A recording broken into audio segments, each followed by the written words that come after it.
What starts as a simple dinner turns into a career-defining mistake. A waiter mocks a black man's accent, only to learn he's the one who decides the restaurant's fate. Kwame Mensah stepped into the restaurant like a man stepping into a memory, not with grandeur, but with presence. He wore a charcoal grey jacket that fit just right, shoes polished but modest, and a deep navy scarf tucked neatly into his collar. His eyes, quiet and thoughtful, scanned the space not for luxury but for intention. Lighting, spacing, sound. He absorbed everything. The hostess greeted him with a polite smile that didn't quite reach her eyes. "Table for one?" she asked, already glancing behind him, expecting someone else. "Yes, reservation under Kwame Mensah," he said, his Ghanaian accent clear and precise, each syllable rounded by experience rather than struggle. She blinked, hesitated a moment, then checked the list. "Oh, yes, of course, right this way." He followed her through the room, taking in the aesthetic. Distressed wood, abstract paintings, curated jazz. The kind of place that tried hard to feel effortless. She seated him near the kitchen, though he had requested a quieter spot. Before he could speak, she was already gone. It wasn't long before the waiter arrived. Chad was in his late 20s with gelled hair, the rolled-up sleeves of someone trying to look busy, and the kind of smirk that showed up before he even spoke. He glanced at Kwame, looked him over like a puzzle piece dropped into the wrong box, and offered a practiced grin. "You lost, boss?" he asked, half joking. Kwame looked up, unaffected. "Number, I am quite sure I am right where I intended to be." Chad gave a small laugh. "All right then. Well, welcome to Juniper. We do elevated fusion, bit of French, bit of Southeast Asian. It's, you know, adventurous." Kwame nodded, taking the menu gently, as if it might reveal something deeper if handled with respect. "I will begin with the taro fritters, please," he said. "And then the duck confit with tamarind glaze." Chad's eyebrow raised. "You sure you don't want the burger? It's safer." Kwame smiled without smiling. "I find safety rarely teaches the palate anything." Chad scribbled on his pad and walked off. As he passed another server, he leaned in and said just loud enough, "Dude asked for taro fritters, like, all right, fancy traveler." The other server didn't laugh. She just glanced over at Kwame, then back at her tray. Kwame didn't flinch. He had learned long ago the value of silence. Not the silence of shame, but the silence that listens, that gathers, that waits. He opened his small leather notebook and began writing, not quickly, just a few lines here and there, observations, reflections. He sipped water in between. When the appetizer arrived, Chad dropped the plate with a perfunctory, "Here you go," then vanished before Kwame could ask about the wine pairing. The fritters were overcooked. The sauce, a chili aioli, was clumsy, overwhelming the root vegetable's softness. Still, Kwame took slow bites, evaluated, made notes. As the meal went on, the pattern continued. Service was slow. The second course was delivered lukewarm. The duck was tender, but the glaze too sweet, unbalanced. When Kwame politely mentioned the temperature of the food, Chad shrugged. "Hey, kitchen swamped, man. Stuff happens." Kwame nodded, jotting another line. Chad narrowed his eyes at the notebook. "What, are you like some kind of secret shopper or something?" Kwame looked up. His voice remained even, calm. "Something like that." Chad laughed and turned to go. On the way, he mimicked Kwame's accent to the bartender, adding an exaggerated hand gesture for flair. "I am quite sure I am right where I intended to be," he said, eyes rolling. This time, someone heard him. Maria, the other server, stepped beside him and said under her breath, "You know that's not funny, right?" Chad shrugged. "Lighten up. He's probably just another one of those guys who thinks eating duck makes you cultured." Maria shook her head, but said nothing more. Back at the table, Kwame was finishing the last bite of dessert, lychee panna cotta, presented beautifully but lacking complexity. He closed his notebook and rested his hand on top of it. The restaurant buzzed with soft conversation, clinking glasses, the hum of commerce disguised as culture. Kwame waited, not because he needed anything, but because people always revealed themselves, given enough time, and something about this place felt ready to be revealed. The next time Chad approached the table, he carried a glass of red wine. "Compliments of the house," he said, setting it down with forced cheer. "Pairs well with the duck, you know, now that you've already finished it." He laughed at his own joke. Kwame looked at the wine, then at Chad. "Thank you. May I ask which vineyard this is from?" Chad blinked. "It's from California, a Pinot something." He squinted at the bottle label still visible across the room. "Pretty good stuff." Kwame took a small sip, considered it for a moment. "It's a Syrah, Paso Robles. You can taste the smoke in the finish." Chad shifted his weight and gave a half smile. "You got a good palate," he said, trying to sound casual. "Been doing this long?"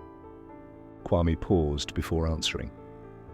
"I've spent some years studying food, not just taste, but the stories inside it, how it's treated, who handles it, what it's trying to be." He wasn't performing. He was explaining something deeper, the kind of truth you don't offer if you expect it to be mocked. Chad nodded like he understood, but it was clear he didn't. "Well, I just serve it. Don't really get into the whole, vibe." Kwame nodded gently. "That's fine. Everyone plays a part." As Chad walked away again, Kwame turned another page in his notebook. His notes were becoming more pointed now, less about seasoning, more about seasoning of a different kind. Tone, treatment, temperature of the room, the flavor of bias served lukewarm and unspoken. Across the room, Maria watched with quiet discomfort. She had noticed the shift in Chad's behavior. Mocking turned into confusion, confusion into defensiveness. Something about Kwame was beginning to unnerve him, and not because he was loud or confrontational. Quite the opposite. It was the way he remained unbothered, measured, certain. Like he wasn't the one being judged at all. Kwame took a photo of the dessert plate, not with flash or flourish, but with the careful framing of someone archiving an experience. Then he wrote something down, closed the book, and placed it back into his coat pocket. As he stood to leave, Maria approached him discreetly. "Sir," she said gently, "I just wanted to say, I'm sorry for how things went today." Kwame turned to her, his expression softening. "You've been kind, I noticed." She nodded. I think Chad thought you were someone else." Kwame raised an eyebrow. "Who did he think I was?" Maria sighed. "Someone without a voice." Kwame smiled for the first time that evening, not broadly, but with warmth. "Voices come in many tones," he said. "Some whisper, some write." Maria looked at him, truly looked, and realized she didn't know this man at all, but she wanted to, not for his status, but for the strength in his calm. A few moments later, Chad returned with the check in hand. "Here you go, man. Hope everything was, all right." He was trying now, not quite apologizing, but adjusting. Kwame glanced at the receipt, then at Chad. "Do you mind if I speak with your manager?" Chad's posture stiffened. Sure. Everything okay?" "Everything's just as it needed to be," Kwame said evenly. "I'd simply like a moment with whoever oversees the experience here." Chad walked off quickly, nervous now. Maria watched him disappear into the kitchen, then looked back at Kwame. "They don't know who you are, do they?" she asked. "No," Kwame replied, adjusting his scarf. "But I suspect they're about to find out." It wasn't long before the restaurant manager came briskly around the corner. A woman in her mid-40s with sharp eyes and a quick smile she struggled to hide. "Mr. Mensah?" she asked, confirming it before he could respond. We had no idea you were dining with us tonight." Chad stood behind her, face pale, trying to figure out what he'd missed. Kwame nodded. "Yes, I tend not to announce myself. I find it gives a clearer picture." the manager's face flushed with polite panic. "We are so honored to have you here. Please, if there's anything—" Kwame held up a hand. The meal was revealing. The food had moments of brilliance, the service was uneven, and the atmosphere. He let the word hang in the air like a seasoning just out of reach. "Well," he said finally, "some ingredients leave a lasting impression." The manager glanced nervously at Chad, who now seemed much smaller than he had been earlier in the evening. "We would, of course, be grateful for any feedback, in private, if possible." Kwame tilted his head. "What makes it private or public is not me, it's what you choose to learn." And with that, he picked up his coat, nodded once more to Maria, and made his way toward the door. Chad stood frozen. He didn't speak. He didn't need to. Some truths once tasted can't be untasted. The next morning, before the first pan had hit the stove, Juniper's kitchen was abuzz, not with aromas, but anxiety. Someone had seen the early online bulletin. "He really was the critic," one of the line cooks muttered, showing her phone screen to a sous chef. The headline was simple: a quiet visit, a loud message. No stars, no score, just a brief, dignified note at the top. Full review to appear in the Table Quarterly next Sunday. Chad hadn't shown up yet, but word was already out. Kwame Mensah, the one with the columns that could make or break a restaurant without ever raising his voice. The man whose prose could taste the soul of a dish and whose silences spoke louder than most press releases. The staff now saw every small exchange from the night before under a different lens. What they once dismissed as passivity now looked like restraint. What they mocked as foreign now felt like fluency. That afternoon, the review dropped early for subscribers. The manager pulled it up on her laptop in the office and read it once, then again. It wasn't a takedown, but it wasn't kind either. Kwame's words were exacting, not cruel. He praised the ambition of the menu, the potential in the fusion, and even highlighted Maria by name for her professionalism and warmth.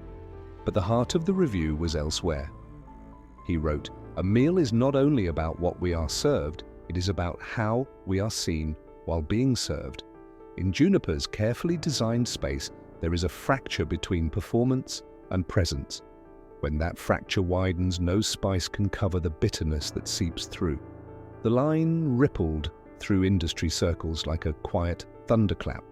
Chad arrived late, looking rattled. He knew the manager didn't yell, she didn't need to. She simply handed him a printout of the review, pointed to the paragraph that described a waiter who mistook condescension for charm, and said, "You'll need to pack your things." Chad opened his mouth, but there was nothing left to argue. What would he say? That the accent was funny? That the man didn't look the part? In the dining room, Maria was wiping down menus when the manager approached her. "You got a mention?" she said. "He saw you." Maria blinked. "He remembered my name?" "He remembered who you were," the manager replied, "not just what you did." Across town, in a sunlit apartment that smelled faintly of cardamom and roasted tomato, Kwame sat with his morning tea, reading responses to the review. He didn't gloat. He never did. He simply observed. There were emails from chefs thanking him for his honesty. There were tweets already calling Juniper a cautionary tale. But none of it seemed to move him much. What did move him was the text from Maria. She had found his professional contact and written a single sentence. "Thank you for showing me that quiet isn't weak." He smiled softly, then typed back, "Thank you for seeing me before they did." Later that week, Kwame was invited to speak on a panel about culinary journalism. During the Q&A, someone asked, "What do you look for in a great restaurant?" He answered without hesitation, "Clarity, not just of flavor, but of spirit. A place that knows itself and treats others like they matter, because good food can fill you, but only good people can feed you." The moderator asked if he wanted to name any recent examples. He declined. "Some lessons don't need names," he said. "They just need to echo." And they did. Within a month, Juniper's reservations dropped. Industry buzz quieted. Maria, meanwhile, was offered a position at a new restaurant opening downtown, one with a chef who had once studied under Kwame during a food residency in Paris. "He said you were the real thing," the chef told her. "That kind of authenticity doesn't go unnoticed." And as for Kwame, he continued as he always had, with grace, with precision, with a pen that didn't seek revenge, only reflection. Because some men walk into a room and demand respect. Others sit quietly and let the room discover, too late, why they should have offered it from the start. 1 week later, the full review hit the print edition of The Table Quarterly. It was placed not in the usual back-page rotation, but in a featured essay slot titled Notes from the Knife's Edge. The layout was elegant, spare, no photos, just words, sharp and deliberate. Kwame's opening line set the tone. When a place forgets that hospitality is a conversation, not a performance, it loses its claim to excellence, no matter how refined the recipe. He never named Chad. He didn't have to. The story unfolded with precision. A solo diner, a studied indifference, a failure to recognize a guest's humanity. He wove in the sensory, flavors that lacked cohesion, ingredients chosen more for trend than intention, but the deeper notes were always human. "Service is an extension of story," he wrote. "If your staff cannot serve with humility, your food cannot rise above the floor it's delivered on." He praised Maria again, this time more directly. There was, however, one voice in the room who understood that food means nothing without regard. "I hope she finds a kitchen that deserves her." Readers took notice. Emails poured in. One restaurateur wrote, "This was a mirror, not just a review. Thank you for holding it up." Another said simply, "We read it out loud in our staff meeting." Maria, now working her first week at the new restaurant, found a copy waiting at her locker, signed in ink on the inside cover. "To the soul of the table, keep showing them how it's done. Kwame." She tucked it into her apron pocket and stood a little taller during service that night. As for Chad, word was he'd picked up work at a much smaller spot across town. No prestige, no wine pairings, no reviews. People forget your name fast in this industry, especially when they only ever remembered your smirk. Kwame, meanwhile, returned to his rhythm. Another city, another table, another quiet entrance that would shift the air of a room before anyone realized why. One afternoon, as he sat on a sun-drenched balcony with his daughter, she asked him a question. "Baba, why don't you ever clap back at people when they're rude to you?" He smiled. "Because I'm not here to win arguments," he said. "I'm here to teach people how to see." She frowned. "But what if they don't want to see?" "Then I write," he said simply. "And if they still don't see, that's not blindness. That's choice." She looked down at the notebook in his lap, half filled with neat, deliberate handwriting. "Do you ever get tired of it?" she asked. He paused, then shook his head. "Number, because every now and then someone hears me, and that's enough." That night, he cooked dinner, an okra stew with groundnut sauce, just like his mother used to make. He plated it carefully, not for aesthetics, but for reverence. He and his daughter sat at the small table by the window, the one he always called the seat of truth. They ate in easy silence, broken only by the occasional comment on texture, spice, warmth.